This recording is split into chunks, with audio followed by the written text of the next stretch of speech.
Estamos aquí con Mercè Muñoz y Mireia Hurtado. Bienvenidas a las dos, estoy muy contenta de teneros aquí. Mercè, educadora de alimentación y emociones, fundadora de Terapias Equilibrat, ponente y profesora de nutrición ortomolecular, digestiva, deportiva y neurológica.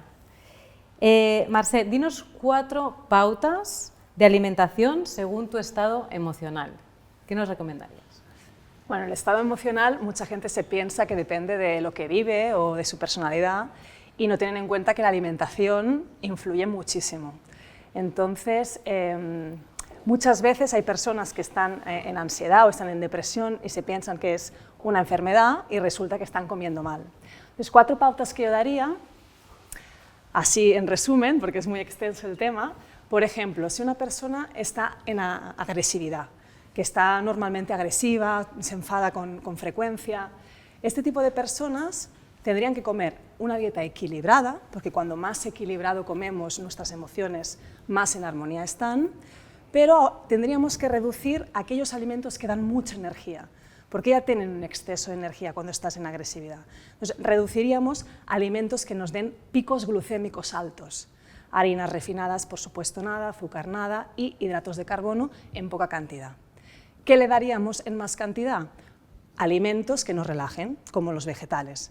Los vegetales nos dan picos glucémicos más regulados, nos dan vitamina B para el sistema nervioso y ayudan muchísimo a relajar ese estado de ánimo más agresivo. Eso sería una pauta para estado emocional colérico. Una segunda pauta, por ejemplo, gente que está más depresiva, desanimada, que tiende mucho a la tristeza. ¿Aquí qué está pasando? Aquí le está faltando energía. ¿Qué le tendríamos que dar? Alimentos que le suban la energía, justo lo contrario del caso anterior. Hidratos de carbono le irían súper bien, porque nos dan energía. Y lo que le iría muy bien son los picantes. Ponerle picante a la alimentación ayuda a subir el ánimo. Por ejemplo, la canela es una especie que se da mucho para subir la libido.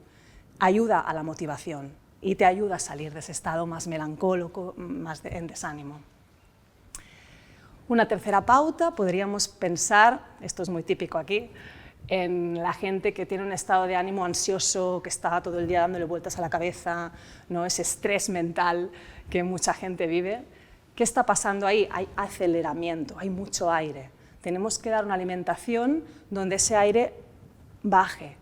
¿Qué alimentación nos puede relajar a nivel mental? Lo que son las proteínas. La proteína es un alimento más denso y aparte están ricas en triptófano. El triptófano es un aminoácido que ayuda a segregar serotonina y la serotonina es un neurotransmisor que relaja la actividad mental y sería perfecto para este tipo de personas. Y una cuarta pauta, por ejemplo, podríamos hablar del miedo, que este año justamente es un estado de ánimo que vemos muchísimo. El miedo es una emoción que paraliza, ¿no? que te hace estar quieto, que no te ayuda a avanzar. ¿Qué alimentación puede ir bien a estas personas? Pues justamente alimentos que vitalicen. Todo aquello que me dé energía y vitalidad me ayudará a salir de ese estado de miedo. Por ejemplo, la fruta es un buen alimento. Muchas vitaminas, azúcar, agua. Así serían 4 pautas que te podría decir en 4 estados emocionales diferentes. Muchas gracias. ¿Qué diferencias hay entre los menús de verano y de invierno, a grandes rasgos? Claro. Mira, a veces pensamos que la alimentación tiene que ser siempre igual y no es lógico porque si la vida va cambiando, nosotros vamos cambiando, la alimentación también tiene que ir cambiando. Y una de las cosas que cambia es el clima. No me va igual de bien un menú, una ensalada de lentejas, por ejemplo, en invierno que en verano. ¿Por qué? Porque en invierno necesito más calorías, calentarme más. Si yo me como una ensalada, imagínate, me como una ensalada una noche que hace mucho frío. Claro, esa ensalada me da nutrientes, me llena quizá el estómago, pero no me calienta. Entonces, ¿qué me va a pasar? Voy a tener más ansiedad y voy a necesitar comer más cosas. Entonces, lo ideal es que en invierno esas mismas lentejas las pongamos en cocción. Más fuego, más presión, incluso un poco más de sal. Si yo ese mismo menú me lo como en cocido, me va a calentar y la misma cantidad de alimento me va a producir una sensación de bienestar. En verano justo lo contrario, si me tomo un cocido de lentejas en verano, como que voy a sudar y voy a tener una tarde pesada, ¿no? Entonces yo aquí lo que te diría es, en invierno, la alimentación que sea con cocciones de más fuego, más presión y más sal, y en verano al revés, más frescas, macerados, salteados, crudos, etc. Entonces las ensaladas no siempre van bien, ¿no? Exacto. ¿En qué casos las recomendarías y en qué casos no? Bueno, pues mira, una ensalada, justamente al ser un alimento frío, la recomendaría mucho en verano. Nos aporta vitaminas y nos refresca. En invierno no la recomendaría, al menos la noche, no que hace más frío. Y tampoco la recomendaría en gente que tenga sistema digestivo débil. Cuando hay un estómago que a lo mejor tiene digestiones lentas o tenemos muchos gases, aquí lo que está pasando es que nos falta fuego digestivo.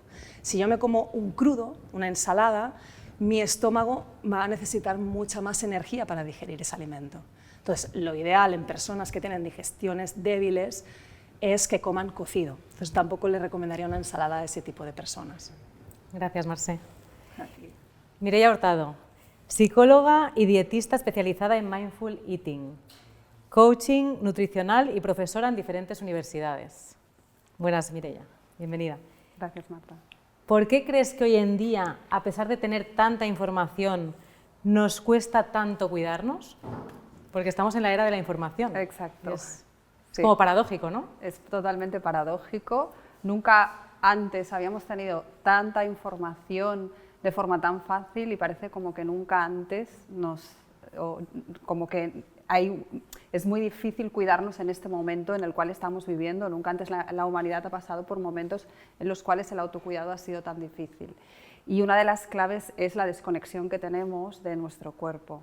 Vivimos en un contexto, en una sociedad donde se nos exige mucho a todos los niveles, profesionalmente, a nivel maternidad, paternidad, etcétera. Y esto hace que estemos en un funcionamiento, ¿no?, en ese modo hacer, que nos genera muchísimo estrés. Aparte vivimos en una sociedad muy mental también y todo esto lleva justamente, ¿no?, estamos en el plano mental, en el modo hacer, en el estrés y estamos desconectados del cuerpo. Entonces la mente está llena muchas veces de información, no falta información, pero no somos capaces de llevar todo esto a un lugar del día a día, ¿no?, de hábitos, porque cuanto más estresados estamos, más nuestro cerebro funciona por los automatismos que muchas veces ya tenemos incorporados desde pequeños. Por lo tanto, hay como poca capacidad, ¿no?, de hacer algo diferente a lo que nuestra mente nos dice.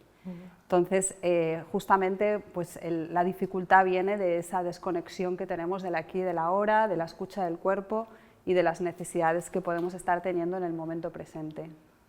Interesante. Sí. ¿Qué es el hambre emocional? Que lo escuchamos tanto, ¿no?, últimamente. Claro, sí. ¿En qué consiste? Pues es algo que se deriva de esta forma de funcionar que te comento, Marta, justamente, ¿no? El estrés lo que necesita es como ser quemado, ser procesado y nos pasamos todo el día sentados, trabajando y no hay forma, ¿no?, como de regular todo esto que vamos acumulando. Y la comida es una fuente de placer y nuestro cerebro rápidamente conecta este placer que experimentamos al comer como una forma de poder gestionar el estrés, las emociones no procesadas o las emociones que vamos viviendo a lo largo del día de las cuales estamos desconectadas y desconectados. Entonces, la experiencia del comer emocional es algo que nos acompaña desde el principio de la humanidad, porque el comer emocional o el hambre emocional no es ni más ni menos que el permitirnos experimentar placer a la hora de comer. Y todo el comer es emocional, es decir, si no fuera emocional, si el comer no nos generara placer, no hubiéramos sobrevivido como especie, porque justamente el placer al comer es el que nos lleva a comer y por lo tanto garantizar la supervivencia.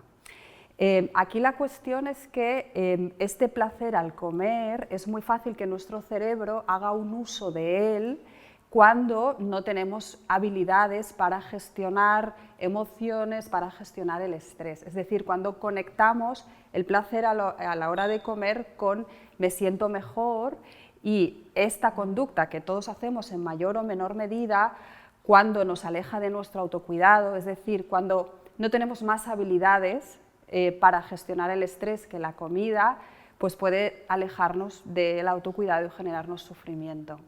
Entonces, con el tema del comer emocional o el hambre emocional, es importante, una de las claves es aprender a autorregularlo, es decir, no acercarnos a esa conducta como algo a extinguir, como algo a no hacer, porque es muy necesario que la experiencia de placer pueda estar y todos en un momento dado u otro, cuando nos sentimos tristes, cuando nos sentimos solos, podemos comer o poder como sentirnos mejor con la comida, pero sí que es importante aprender a autorregularlo y por lo tanto aprender otras habilidades, otras herramientas para gestionar nuestras emociones y nuestro estrés, entre ellas el mindfulness. El que veremos en tu clase también, Exacto, en tu seminario. sí. ¿Cuáles son las claves del autocuidado a largo plazo? Vale, pues un poco con lo que te cuento ya se deriva que en el autocuidado a largo plazo una de las claves importantes es el aprender a escuchar el cuerpo, es decir, aprender a salir de todo este plano mental, porque como te decía Marta, toda esta información que nos rodea es maravillosa, pero si la cogemos desde un lugar de tengo que, es decir, si nos quedamos en la mente, los tengo que, no vamos a ser capaces de respetar el cuerpo, es decir, esa información está muy bien. Me gusta mucho hacer como el símil de eso es sabiduría externa, pero aprender a pasarla por la sabiduría interna, es decir, esto que estoy aprendiendo en base a escuchar mi cuerpo realmente me funciona, es para mí, me sienta bien, etc. Y eso solo nos lo va a decir nuestro propio cuerpo, que tiene una fuente, o sea, tenemos dentro una fuente de sabiduría increíble. Lo que pasa es que desde muy pequeñitos, por este contexto social en el que vivimos, nos desconectamos de eso, ¿no? Y cuántas veces, Marta, ha pasado esto de, por ejemplo, yo que tengo hijos y vengo también de un contexto familiar de que mis padres pasaron hambre, entonces esto de repetir el plato, ¿no? Es como te comes un plato y repite y cómetelo todo, ¿no? Tienes que terminarte el plato. Y es muy fácil como perpetuar este patrón, ¿no? Y entonces a veces a nuestros hijos con la mejor intención del mundo les hacemos terminarse el plato y ahí el mensaje que ya están recibiendo es no confíes en tu cuerpo, cuando ellos a veces nos están diciendo es que ya tengo suficiente y ya les estamos diciendo no confíes en tu cuerpo, ¿vale? Entonces es muy importante esta toma de conciencia de esos patrones que nos acompañan desde la infancia y poco a poco irlos soltando para pues darle al cuerpo el espacio que necesita, ¿vale? Entonces, por un lado estaría esta parte de aprender a escuchar el cuerpo y por otro lado conectar con la motivación interna, es decir, que va muy vinculado, es decir, salir de esos tengo que es porque se supone que esto del autocuidado es lo que tenemos que hacer y poder conectar con el autocuidado como un valor personal, es decir, como algo que para nosotros es importante, si es que es importante, porque no tiene por qué ser importante para todo el mundo. Pero si para ti es importante, ahí ya estás conectando con una motivación interna, ¿vale? Es decir, poder conectar como con esa intencionalidad en el día a día de me cuido porque esto para mí es importante y desde ahí funcionar, porque cuando nos cuidamos desde un lugar de como los refuerzos aversivos, ¿no? Como me cuido porque el médico me ha dicho que tal, o me cuido porque mi madre me dice que tal, todo esto no funciona, porque no estamos conectando con ese motor interno. Y luego para mí otra de las claves, Marta, es la flexibilidad, es decir, es la habilidad de podernos adaptar al momento presente y cada momento presente está lleno de oportunidades diferentes de nutrirnos y a la vez de experimentar placer y a veces cuidarnos puede ser pues llevar una alimentación muy equilibrada y muy saludable, pero a veces también cuidarnos significa comernos una paella y un postre y ahí estamos compartiendo un momento y eso también puede ser importante para nosotros y ahí estamos flexibilizándonos.